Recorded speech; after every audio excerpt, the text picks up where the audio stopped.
Hello and welcome to Channel 2S everyone, I'm your host Second Soundwave, and while these Gunpla news episodes have become few and far between, just like last time, this one is going to be absolutely legendary. Now, I was a little bit hesitant to praise Bandai too much in the last video because I thought, hey, maybe it's a one-off event, maybe they showed off all the cool stuff for the year at one event and we're just not going to see anything else for a while.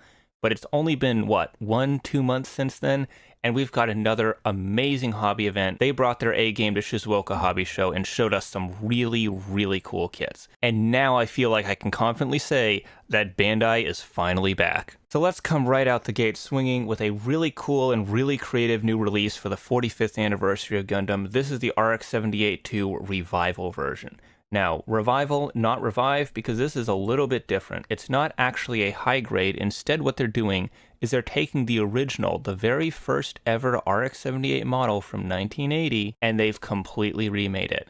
So it's got the same proportions, it's got similar articulation, the same styling, the same janky 80s charm, but it's got modern part fitment and modern color separation. As you can see by looking at the runners here, it's the same kit, same parts, same design, but they've given it that modern Bandai touch. No more paint, no more glue, just pop the parts out like an entry grade and snap them together. And they even recreated the original box art. This kit is a really out there choice. It's not something I ever could have predicted, but now that I know this exists, I absolutely have to have it in my collection. Here's a few more pictures of it from the actual copy they had on display at the event. You can see he's still got that funky old beam saber baton stick that the original model came with. And when you see this kit compared to the original and this nice timeline of everything that led up to it, it really does show how far Bandai's come. And now we gotta talk SEED Freedom, and buckle yourself in, boys, because we're gonna be talking about SEED Freedom for a real long time because they were absolutely the star of the show at this event. One of the cool things that, I don't know if it was intentional or not, it might have just happened to line up this way, but it was pretty wild seeing these kits at this time because the Gundam SEED Freedom US premiere happened to be the exact same day as this event. So a lot of people, as they were coming out from the theater, got to see all these new Gundam SEED Freedom kit announcements, and it was absolutely wild. We're getting Gundam SEED Freedom kits for the entire rest of the year, and they are making absolutely everything from the movie, and that includes the Murasame Kai. Now, if you asked me a few years ago, hey, do you think we're getting a new kit of the Murasame? I would have said no, never, not in a million years. I love the Murasame, but there's no way they'd make another kit of it. Well, guess what we just got? Sure, it's the Murasame Kai, it's a bit of a different design, it's the movie design, but man, this kit looks so good. I never would have thought we would have gotten a new high-grade Murasame, and this thing just looks amazing. Now, do be warned, it is a grunt suit from SEED Freedom, which means it's not going to have quite the same level of attention and care put into the engineering as the actual Gundams do. This is kind of a pattern we've already seen with kits like the Gilgug Menace, where they look really cool from a sculpting standpoint, but when you look at the color separation on something like the backpack, they could have done a little bit better. So I would expect on this kit maybe not to have perfect color separation. I would expect things like the black stripes on the wings to be stickers, maybe a few of these other smaller details. Definitely the red on the tips of the missiles, that is for sure going to be stickers. But even that aside, this is still a really, really cool looking kit. Coming out in October for around 2,500 yen. Next SEED kit we got for tonight is the Destiny Gundam Spec 2 with Zeus silhouette. This is a monster of a model. It does look like they're using the high-grade Cosmic Era Destiny Revive mold for this. They're not making any kind of new Destiny Gundam mold like they did for the Freedom and the Strike Freedom and the Justice, which is totally fine. The Destiny Revive, great kit, does not need an update, but they are just going all out with the equipment for this model. Just look at how huge this rifle is compared to the kit. This is a crazy, crazy display piece. I'm probably not going to get one. I tend to avoid these big kind of shelf hog kits just because I don't have a lot of space to display my models. And if you want one of these for yourself, it's going to be coming out in November for around 9,000 to 9,500 yen. And the SEED Freedom kits just don't stop coming because now we have the Black Knight Cavalia, the final of the Black Knights that we needed. This thing also looks just gorgeous. I did not like the previous Black Knight kits. I wasn't a huge fan of their designs, but this thing is an absolute must-have. It really does have that crossbone Vanguard look to it. I love the gold trim around the edges, and the best part about this kit is that all that gold trim is molded for real. They've actually gone and correctly molded all of the trim pieces on the arms, the shoulders, probably the main body as well. They've really gone all out with this kit to make it the coolest model that they possibly could. Now this kit is 4,000 yen, and you might be thinking, wow, even with this level of color separation, that's a lot to drop on a high grade. Well, you'd be right. Fortunately though, this kit has a lot more to offer, because it comes with an insane selection of effect parts. All these pieces for the Dragoon holders. There are 2 saber effects for each of the dragoons themselves. And of course, you have his other weapons like the swords, making this kit just completely loaded to the gills with accessories. Yes, this is an expensive high grade, but boy does it make its price point worthwhile. If you want one of these, it is going to be coming out in October alongside the Murasame Kai, and both of these kits, at least for me, are a very, very easy pickup. I am 100% getting them both. Now, the next SEED Freedom kit they showed off is one that we didn't get to see a lot of information for. This is just a prototype. There's no release date, no pricing, anything like that. But here we have it, guys. The Gundam SEED Zak. I'm not going to go into too much detail about this in case you haven't seen the movie yet, but needless to say, this is a model that a lot of SEED fans were really hoping we'd see. And unfortunately, there was also a Chinese third-party company that was working on this exact same model, and they actually showed theirs off just a few days before this event. So they kind of got sniped out of their kit there, unfortunately. Now we have the Bandai one, and this thing looks pretty great. So there was quite a lot of buzz about this kit last night because you'll notice they put a mirror underneath the stand for this model, and that mirror is very intentional because it shows off a very interesting detail on the bottoms of the feet of this kit. I'm not going to go into too much more detail about this because it is kind of a spoiler for the movie, but let's just say this got a lot of people's minds turning and they were thinking, what could be going on with this kit? What is hidden inside of here? Well, unfortunately, it does look like these are just molded details. I don't think there's actually anything hidden inside of the Zak.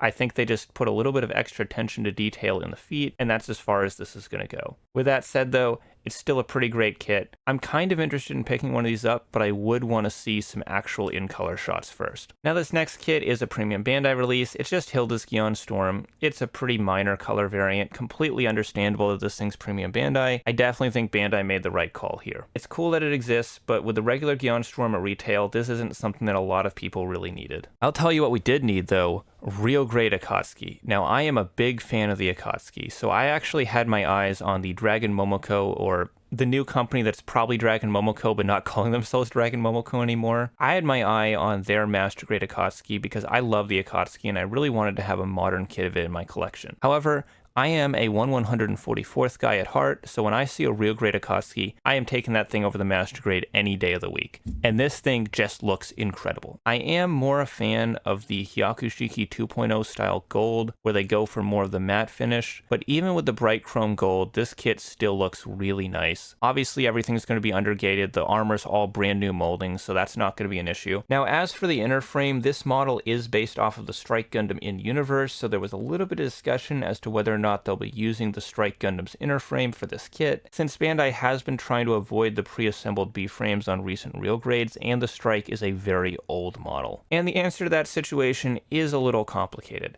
There are some areas of the frame, like the elbows and the knees, that definitely look like they're reusing the Strike Gundam frame, but there's also other areas like the hands and the shoulders where they very clearly retooled aspects of them. Now, when I built my real grade build Strike, the shoulders and the hands were definitely my least favorite part of the model alongside the ankles, so as long as those 3 sections are updated, which it really does seem like they've done here, I don't have any problem with them reusing the Strike frame. This kit looks like it has good shoulders, it's got modern hands, and that feet aren't literally falling off the model, so as far as I'm concerned, they fixed my issues with the Strike Gundam, and I am more than happy to pick this kit up. But if you're really opposed to the concept of the pre-assembled B-frames at just a fundamental level, and you don't want anything to do with a real grade that uses them, this might not be the kit for you. I would have liked to have maybe seen a little bit more of a two-toning to the gold, since this is a real grade, but they have been moving away from that recently, so I can't fault them too much for that. This model is going to be coming out in December, so at the very end of the year, and it is going to be close to $100 at 8,800 yen. Yes, the exchange rate isn't exactly that, but when these kits come to America, they tend to bump up the prices a little bit, so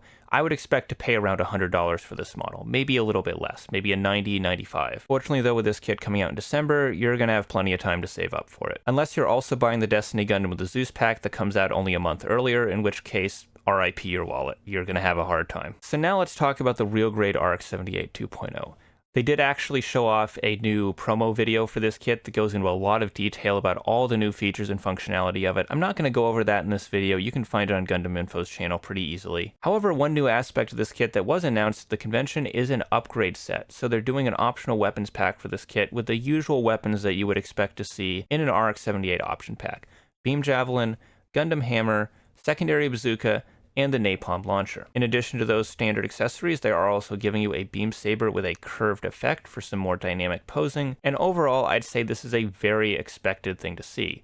We got one of these for the RX-78 3.0. We kind of got this for the entry grade where they did an expanded version of the kit with more weapons. This is all very standard stuff to see. I guess it is a little interesting that they're using the B frame for the Gundam Hammer's chain, but even that's not super surprising since they have actually done this before for some previous models. While there is some neat stuff going on with this set, I really don't mind it being a premium Bandai add-on because, well, it's hardly necessary to the core experience.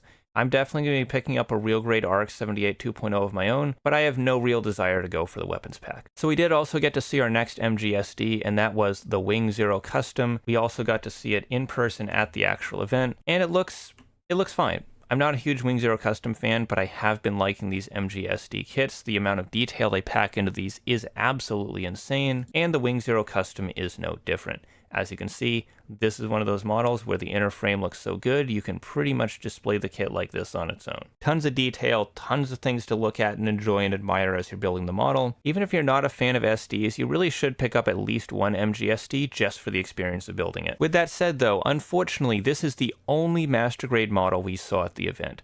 There was no MG, no full mechanics, no 1/100 scale of any kind. And while I have to commend Bandai for their amazing showing today with Gundam SEED Freedom, I feel like you gotta knock a couple points off for that, because man, high grade fans, we're eating good, but those MG fans are being left out, starving in the cold. They're sitting in the rain, shivering alone, hugging their narrative Gundam and wondering when the next master grade is coming out. If you're a 1/100 scale guy and you just don't like these 1/144th kits at all, you might want to switch over to building Chinese third-party kits. So the SEED Freedom kits kind of completely overshadowed this, but we did also get to see a figurized standard Nika at the event. They've been doing quite a few of these kits from Witch for Mercury, so I assume they're selling pretty well. Personally, I'd like to see them expand a little bit past some of the female characters now that they've done most of the important ones. If we could get maybe a Guel, for example, that'd be awesome. However, it does seem like for the time being, figurized standard is really focusing on the female characters, since those are generally the ones that sell better. Another more subtle release at the event that not a whole lot of people talked about was the Xeon Capture version of the Barzam 2.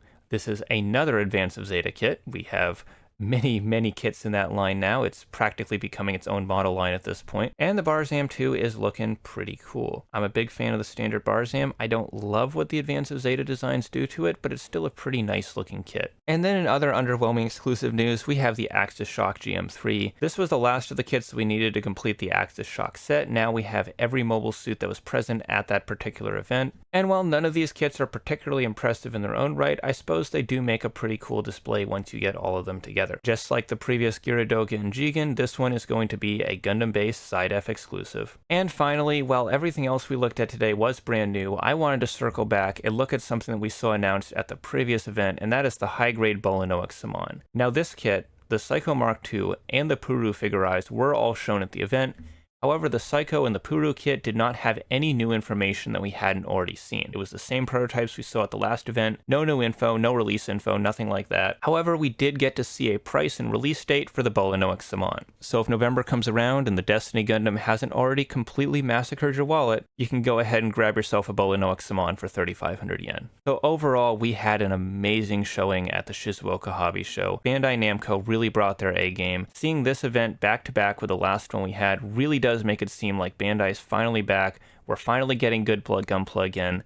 And I think we can safely say that 2024 is going to be the best year for Gunpla of the 2020s. I'm going to be picking up so many of these kits that we saw here at the event. Just a really great, absolutely stacked year this year for Gunpla. And that's not even counting the third-party stuff, because I mentioned it a little bit before, but we have a lot of Chinese third-party companies out there now. And they are producing some fantastic kits. So even if Bandai is really dragging their feet when it comes to the 1/100 scale, there are plenty of other companies that are more than happy to take your money. This event was more than worthy of you leaving a like on this video, you subscribing to the channel so you don't miss featured content, and if you want to get yourself some Gunpla while also supporting this channel, there is a New Type HQ affiliate link down in the description below. Get yourself some kits, help out the channel, and as always, I'm your host, Second Soundwave, and I'll see you next time.